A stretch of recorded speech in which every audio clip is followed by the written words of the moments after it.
आज हम बनाने जा रहे हैं बहुत ही मज़ेदार से माश की दाल और मूंग की दाल के दही बड़े, जो कि बहुत ही मज़े के बनते हैं। इसमें टाइम तो लगता है लेकिन बनते बहुत टेस्टी हैं। तो आज की रेसिपी बहुत मज़े की है, जिसमें हम चटनियाँ भी आपको बताएंगे और किस तरह से बनेगा। आइए सीखते हैं, चलते हैं अपनी रेसिपी की तरफ। तो जी, माश की दाल के और मूंग की दाल के दही बड़ों के लिए जो जो चीज़ें चाहिए, उसमें सबसे पहले 1.5 कप जो है माश की दाल ले ली है और उसको सारी रात भिगो के रखा है। और आप चाहें तो 3-4 घंटे के लिए भी भिगो के रख सकते हैं।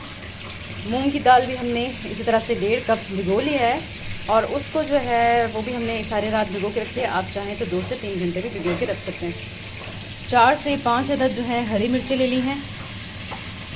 7 से 8 नवे जो है लहसुन की ले ली है, इसमें लहसुन का जायका बहुत अच्छा लगता है।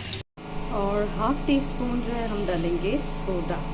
सोडा जो है हम इसी में जब भिगो के रखेंगे दाल को तो उसी में ही डाल देंगे, ठीक है।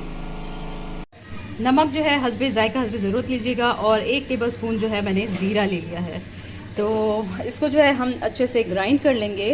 अच्छा सा इसका जब पेस्ट बन जाएगा तो हम जो है इसको फ्राई करेंगे, ठीक है। एक माश की दाल, लहसुन, हरी मिर्चें, नमक और ज़ीरा डाल दिया। अब हम इसको ग्राइंड करेंगे अच्छे से। तो जो देखिए, इस तरह से पेस्ट हमने बना लिया है। और माश की दाल को हमने अलग कर लिया था और मूंग की दाल को अलग, क्योंकि ज़्यादा थी।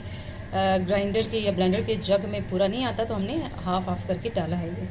तो आप इसकी जो है देख रही हैं थिकनेस किस तरह से होगी, कि जिस तरह से आप जो है पकोड़ों के लिए बैटर बनाते हैं, इस तरह से इसकी कंसिस्टेंसी होगी।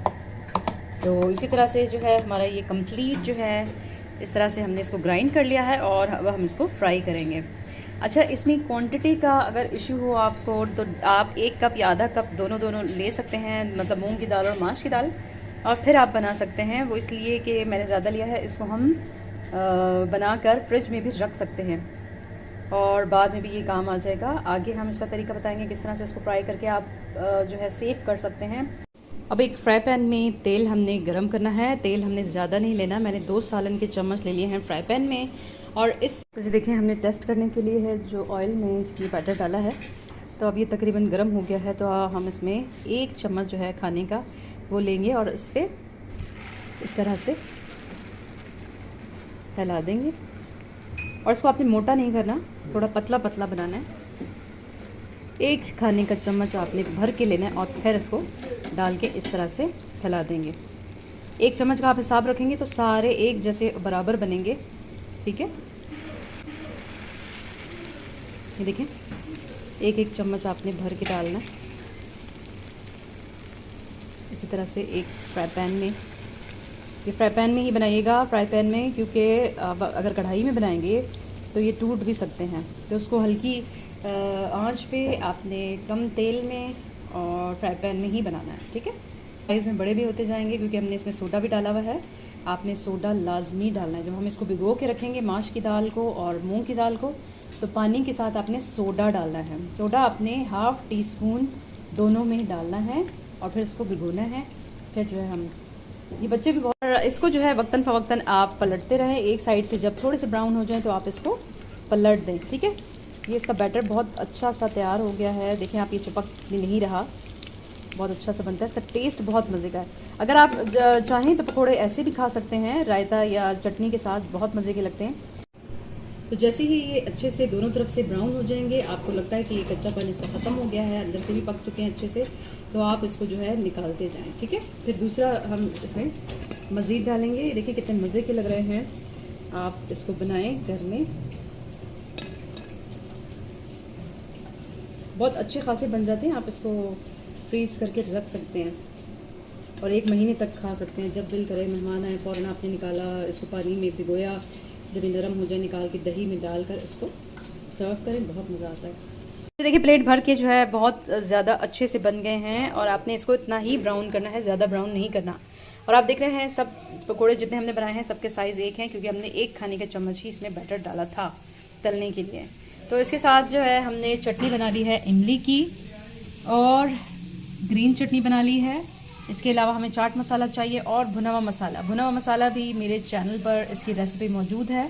इसमें आपने क्या करना है, ज़ीरा धनिया इक्वल क्वांटिटी में लेना है और हमें चाहिए साबुत लाल मिर्च, इसको भून के हमने कूट लिया है। इमली की रेसिपी भी मेरे चैनल पर मौजूद है, आप उसको देख सकते हैं। इसमें इमली है, अमचूर है, चीनी है, नमक है और लाल मिर्च पाउडर है और ज़ीरा है, ठीक है। और ग्रीन चटनी भी, इसकी रेसिपी भी मेरे चैनल पर मौजूद है, जिसमें जो है हमने हरी मिर्च, पुदीना, धनिया, ज़ीरा, लहसुन साबित, इसके अलावा जो है नमक डाला है हमने, ठीक है, और उसको ग्राइंड कर लिया। तो आप देख रहे हैं, अब हम जो मज़ीद इसका तैयार करेंगे, दही किस तरह से बनानी है, उसको किस तरह से फेंटना है, उसको सर्व किस तरह से करना है, वो हम आपको बताएंगे, ठीक है। एक प्याली 1 प्लेट का मैं बना के आपको दिखा रही हूँ, ठीक है। इसमें हम डालेंगे चीनी, ये 1 प्लेट का हिसाब बता रही हूँ मैं आपको। ये मीठा अच्छा लगता है, खट्टा मीठा, ठीक है। और इसमें हम डाल देंगे बलाई ले लें, ठीक है। 1 प्लेट के लिए इतनी काफ़ी है, 1 टेबल स्पून तक अच्छे से मिक्स कर लें। और जो है दही में चीनी जो है अच्छी तरह से घुल जाए, इसमें दूध ऐड करेंगे, पानी नहीं डाल। तो तकरीबन हमारा ये मिक्सचर रेडी है। अब हम 1 प्लेट में इसको रख के आपको बताते हैं। तो अब आपने क्या करना है, ये जैसे ही नरम हो जाएंगे पानी में, नीम गर्म पानी में आप भिगोएंगे, तो आपने क्या करना है, इसका पानी जो है निकाल लेना है, इसको अच्छे से निचोड़ लेना है, ठीक है। ऐसे अच्छे से इस तरह से करके आपने 1 प्लेट में रखना है। इसी तरह चारों या जितने 1 प्लेट में आप डालना चाह रहे, 3 या 4 जितने भी, पानी इसका आपने निकाल लेना है, पानी की वजह से जो है, ठीक है ना। ये देखिए पानी इसका निकल जाएगा। तो आपने क्या करना है, इसको इस तरह से बीच में से जो है, इसमें जो दही हमने बनाई थी, ये वाला मिक्सचर, ये हम इसमें डाल देंगे चारों के बराबर, ठीक है। अच्छा सा दही आपने डालना है इसमें। और अब हम इसमें जो चीज़ें डालेंगे, हम क्या करेंगे, सबसे पहले हमने जो इमली की चटनी रखी थी वो हम इसमें डालेंगे। फिर हम इसमें डालेंगे ग्रीन चटनी, वो अपने हिसाब से देखें, अगर बच्चों को आप दे रहे हैं तो ग्रीन चटनी ना ही डालें तो बहुत अच्छी बात होगी, क्योंकि बच्चे इतने शौक से नहीं खाते हैं। हाँ, बड़ों के लिए भी देख लें कौन शौक से खाता है। फिर हम इसमें डाल देंगे चाट मसाला ऊपर, और हम डाल देंगे भुना हुआ मसाला, जो आपको बताया था मैंने। भुना हुआ मसाला जो है आप ये वाला इसमें डालेंगे, और चाट मसाला भी आप देख लें कौन सी लेना चाहते हैं। तो जी, आज की हमारी ये रेसिपी बिल्कुल रेडी है। तो मुझे उम्मीद है कि आपको बहुत पसंद आएगी। तो ये सारी चीज़ें जो हैं अवेलेबल घर में हों तो फ़ौरन बन जाती हैं। और जैसे मैंने आपको बताया है कि पकोड़े बना के रख लेंगे तो बहुत ही अच्छे आपके काम आएंगे। जब दिल किया आप बनाएं उसको और खाएं मज़े।